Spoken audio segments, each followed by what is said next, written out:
Anda kembali menyaksikan Business Talk, saudara. Kita lanjutkan diskusi kita. Tadi terpotong, Pak Asmo, apakah ada ruang penurunan suku bunga di tahun 2021? Ya, kalau saya melihat ruang tetap ada, tapi relatif terbatas ya, karena memang kalau kita bicara ruang suku bunga nih, suku bunga acuan ya, kalau bicara suku bunga acuan memang sudah dilakukan oleh Bank Indonesia di tahun 2020 ini sudah banyak ya penurunannya. Ke depan tahun 2021 saya rasa sih relatif terbatas. Kenapa? Karena memang ada faktor relatif meningkatnya inflasi ya, angka inflasi. Jadi kalau tahun ini misalnya projection kita angka inflasi akhir tahun di kisaran 1,7% misalnya, tahun 2021 kita memang melihat ada potensi peningkatan inflasi di 2,9%. Tentu saja ruang penurunan suku bunga kalau kami melihat, kalaupun memang dilakukan itu memang tinggal 25 basis saja ke 3,5%. Namun kami memang percaya 3,75%. Ya, angka yang sekarang ini adalah angka yang pas ya untuk relatif menjaga fluktuasi atau volatilitas nilai tukar dan juga menjangkar dari inflasi di domestik. Namun kalau kita bicara suku bunga perbankan, ya memang masih tetap ada ruang, karena tadi yang disampaikan Pak Anung di awal bahwa kondisi likuiditas perbankan memang relatif flush. Jadi projection kami tadi kalau pertumbuhan kredit maksimal 5%, pertumbuhan DPK itu masih bisa di 8%. Artinya memang pertumbuhan DPK lebih tinggi dari pertumbuhan kredit. Artinya likuiditas ya di sistem perbankan kita juga masih relatif flush. Nah, kapan kira-kira misalnya likuiditas tersebut akan mulai pelan-pelan ditarik ketika memang sudah ada sinyal-sinyal misalnya demand untuk kredit itu sudah relatif lebih baik. Memang ada fase 1-3 bulan ini kita lihat situasi yang ada. Kalau bayangan kami, kalau misalnya vaksin yang kemudian dilakukan oleh pemerintah, ya vaksinasi yang dilakukan pemerintah di kuartal 1 kemudian memang memberikan hasil dan ternyata efektif ya, efikasinya baik ya, itu akan mendorong confidence ya dari sektor real, kemudian meningkatkan demand tadi, dan kemudian ya memang akan membatasi lagi ruang penurunan suku bunga acuan. Ya, namun tetap ada peluang untuk ruang penurunan suku bunga di perbankan seperti penurunan kredit.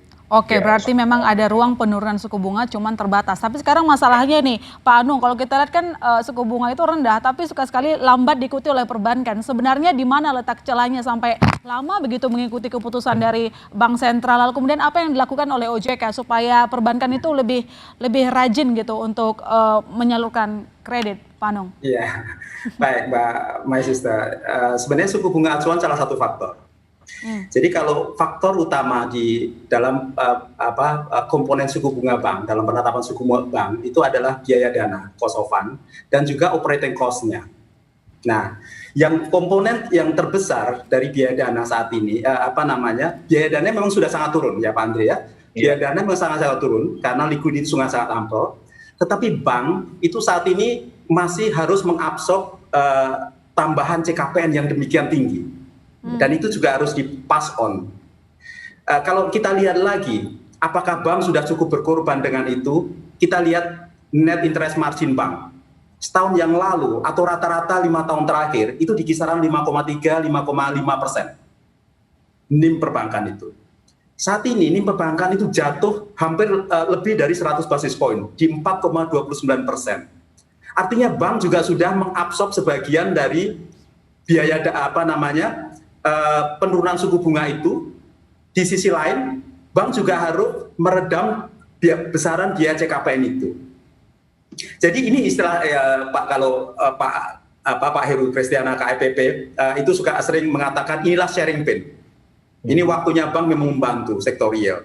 Nah, Mbak Maisista, 936 triliun dalam restro dan sebagian besar penundaan pokok dan bunga itu juga sangat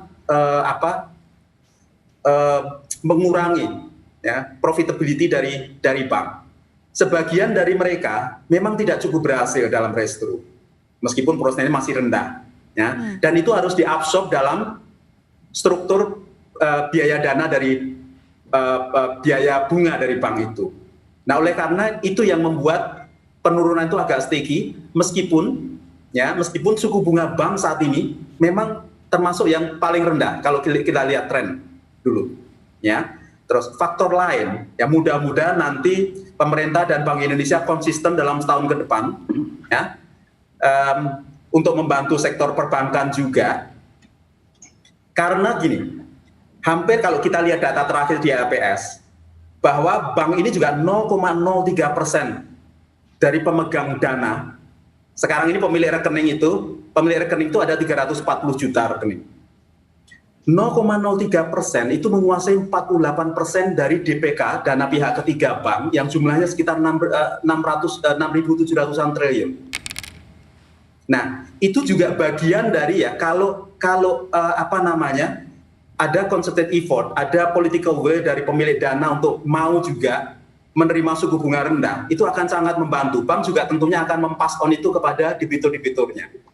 Ya, tentu kita ingat kebijakan drastis yang pernah dilakukan OJK ketika mini krisis 2014-2016.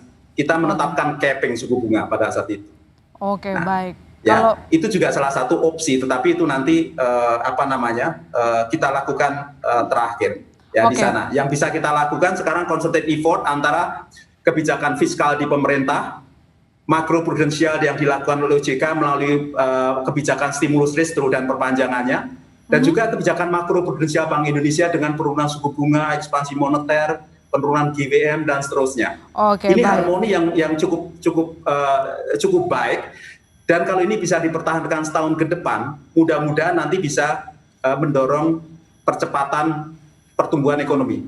Nah, saya kira itu, Mbak Maisista. Yang penting harmonisnya bertahan lama. Jadi mesranya nggak cuma sebentar gitu ya. Saya ke Pak Tony Wenas. Pak Tony, apakah akses pendanaan perbankan jadi isu bagi industri pertambangan? Apalagi kan sekarang Freeport lagi mengembangkan smelter ya. Jadi mungkin begini, saya rasa di sektor-sektor yang lain juga perbankan akan melihat dari visibility atau profitability atau bagaimana satu proyek itu dapat memberikan return yang cepat, aman dan lain sebagainya. Dan memang untuk PT Freeport Indonesia walaupun proyek smelter itu bukan proyek yang menguntungkan, tapi dari segi operasional PT FI dengan EBITDA sekitar hampir $4 miliar di tahun 2022 ke depannya, tentu saja ini sangat menggiurkan bagi industri perbankan. Sehingga memang untuk pembangunan smelter kami yang baru dan para perbankan ini sudah memberikan semacam intentionnya mereka untuk mau membiayai, tentu saja dengan melihat bukan project financing tapi dari corporate financingnya. Karena memang situasi keuangan Freeport dengan production cost dan lain sebagainya dengan harga mineral, apalagi harga mineralnya memang sekarang ini lebih tinggi dari yang kita perkirakan. Tentu saja ini merupakan suatu appetite bagi industri perbankan. Dan kedepannya di tahun 2022 di mana kita sudah 100% optimal tambang bawah tanah, kita seperti yang pernah disampaikan juga oleh Mind ID atau Inalum bahwa kedepannya ini akan sangat menguntungkan bukan hanya bagi pemegang saham yaitu Inalum dan Freeport McMoran, namun juga bagi pemerintah Indonesia. Dan tentu saja ini menjadi appetite bagi perbankan untuk dapat membiayai proyek-proyek di PT Freeport Indonesia. Dan juga demikian halnya dengan proyek-proyek lain di bidang logam dasar, yaitu seperti nikel dan juga mungkin aluminium dan timah juga. Tentunya dengan harga-harga yang membaik, dengan demand yang lebih tinggi dari supply, perbankan akan sangat tergiur untuk bisa membiayai proyek-proyek seperti ini. Dan ujung-ujungnya kan hitung-hitungannya adalah bagaimana how much I'm gonna get. Dan tentu saja dengan risiko yang relatif rendah dengan profit margin yang tinggi, ini akan menjadi appetite bagi perbankan untuk membiayai. Demikian, my sister. Berjodoh ya, banknya punya duit, sektor usaha di pertambangan juga siap untuk ekspansi gitu. Kebijakannya juga sangat mendukung gitu ya. Oke. Oke. Dan pertanyaan selanjutnya adalah bagaimana cara kita menyesuaikan diri dengan penyelesaian pandemi? Jangan kemana-mana saudara, Bisnis Talk masih akan segera kembali.